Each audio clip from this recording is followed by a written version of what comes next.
Two-star elite players. Let's listen to what he said. Wouldn't have made the move if I wasn't confident. You too. Still the same.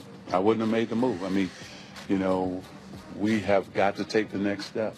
We're still on the outside looking in. No matter how good we've been playing, we're not in the playoff. We're not one of the top 8 teams in the West, and that's just the bottom line. So I don't want to stay in this position.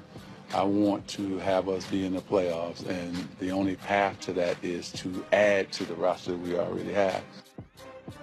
All right, so Magic wants to make some moves. But everybody knew this, right? This is not a surprise. Yes. But my question to you is, who do you think, realistically, who do you think they're going to get, and who do you think they should get? Well, look, I mean, Paul George is from Southern California. He's probably always wanted to be a Laker. Yeah. I mean, anybody who grew up during the Kobe, Shaq era. I mean, I grew up during the Magic, Kareem, James Worthy, Byron Scott, Koopaloop era. Everybody wanted to be a Laker then. These guys still want to be a Laker now. It's still Los Angeles. And I understand to which you can build a brand in Oklahoma City. Yeah. You can build a brand in Cleveland. You can, obviously, in Oakland and eventually in San Francisco, maybe even more so than you ever thought possible because of Silicon Valley. But it's still L.A.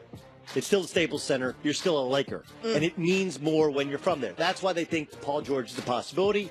And look, LeBron James owns a home, beautiful home in Brentwood. And there's a sense that this is where he calls home and plays and trains in the off season. Not in Akron where he owns, or not in Miami where he used to live, right here. So that's obviously their two targets.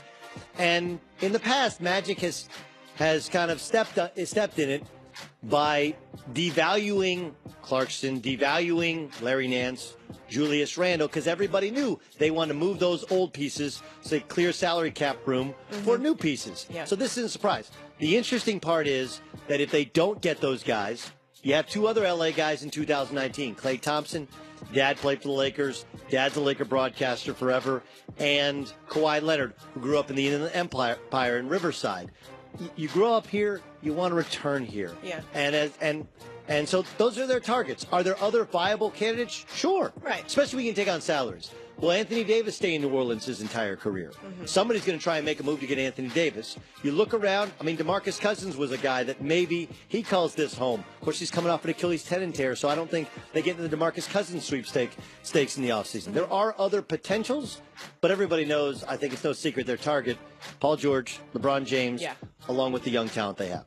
All right, staying with more Magic Johnson, we're going to rewind to the 2017 World Series. Magic was having a conversation with Big Papi, and let's hear what he said.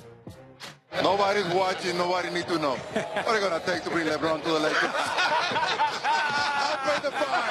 I'll pay the fine. I'll pay the fine. I'm going to be in trouble. I'm going to be in trouble. But you know what? We're trying to build a championship team with the Lakers, and hopefully next summer we'll be in line to sign free agents. All right, so you got Big Papi vying for you, you got Magic Johnson vying for you, and now Oakland Raiders quarterback Derek Carr, he sent LeBron a tweet the other day. I know you're hot right now, bro, but come on home to the Lake Show and make the Cavs regret losing you again. So what do you think is going on in LeBron's mind right now? He's got everyone talking about him. Everyone wants him to say, go. That's what he likes. Yeah.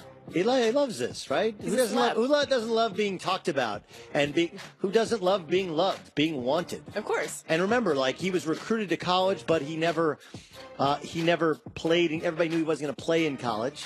So you love that feeling of people bidding on you and openly opining for you and saying, we'll name a street after you. We'll do anything. We'll move salary cap space around you. LeBron Street. It's incredibly flattering. Yeah. And look, the other part is the Lakers have stolen guys from other places in the past. You go back to Wilt, to Kareem, to Shaq.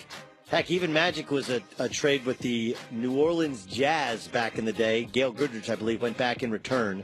Pau Gasol, of course, was traded to come to L.A. So I think that people want to see if he's willing to make that next move. And it's pretty obvious that he wasn't having fun, and the Cavs admitted. A big moment was the Cavs admitting to their mistakes That's a big thing for guys to do. Like a couple months, 15 games in, them saying Isaiah Thomas is a mistake, let's move him. But it's because everyone also knows there's a possibility, maybe even a probability, this is the last go-round in Cleveland. Right. Speaking of Isaiah Thomas, I think this is kind of shady. So this story came out, ESPN's Rachel Nichols. She got a text from Isaiah Thomas's agent saying he's not coming off the bench. So, I mean, what do you think of this? Do you think it's kind of, there's nothing scarier than having somebody else speak for you and speak in the wrong tone. Do you think that this is Isaiah Thomas being like, no, send this out. I want people to know. I want to make a bold statement. I want people to know that I'm going to be playing, starting for the Lakers. It's interesting. One, if it's sent in text, you can't tell tone in text, right?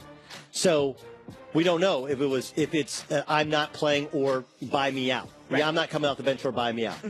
Obviously, Isaiah Thomas wants minutes because anybody who plays basketball knows the more minutes you have, especially as a guard, point guard, the more touches, the more points, the more assists, the more points, the more assists, the more you can tell people that 15 games in Cleveland, that was just in Cleveland, that was a bad fit.